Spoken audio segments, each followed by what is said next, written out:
Argentine মহাতারকা Lionel Messi দীর্ঘদিন ধরে স্পেনের বার্সেলোনায় ছিলেন।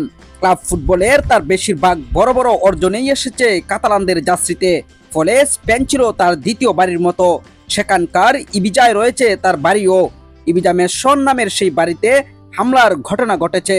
পরিবেশ বিষয়ক আন্দোলনকারীরা মেসির 11 মিলিয়ন ইউরো সমমূল্যের বাড়িটি পরিবেশ দূষণের সহায়ক বলে দাবি তুলেছেন।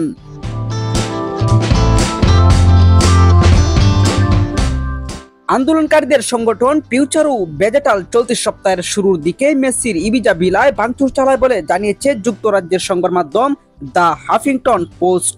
এমনকি সেই বাড়ির দেয়ালে লাল কালো রঙের প্রতিবাদী স্লোগান লিখে দেয় তারা। সামাজিক যোগাযোগ মাধ্যমে ছড়িয়ে পড়া পোস্টে দেখা যায় সংগঠনটির 2 সদস্য একটি ব্যানার নিয়ে সেখানে দাঁড়িয়ে আছেন, যেখানে লেখা ছিল বিশ্বকে বাঁচান, ধনীদের প্রতিরোধ করুন এবং পুলিশ সরিয়ে নিন।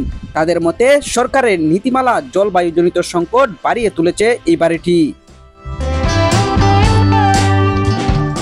পরিবেশ আন্দোলনকারীদের সংগঠনটি নিজেদের এক্স হ্যান্ডেলে এক বিবৃতি জানায়, আমরা মেসির অবৈধ ইবিজার বাড়িতে রং মাখিয়েছি। এই বাড়িটি অবৈধ উপায়ে নির্মাণ করা হয়েছে, যেখানে সাবেক এই বার্সার তারকা 11 মিলিয়ন ইউরোরও বেশি অর্থ ব্যয় করেছেন। এই বাড়ির নির্মাণের সময়ও 2 থেকে 4 মানুষ নিহত হন এবং নির্মাণ সংক্রান্ত কাজের কারণে তাপপ্রবাহ বেড়েছে। এদিকে স্প্যানিশ বাড়িতে হামলার ঘটনা এখন পর্যন্ত কোনো প্রতিক্রিয়া জানা যায়নি মেসির।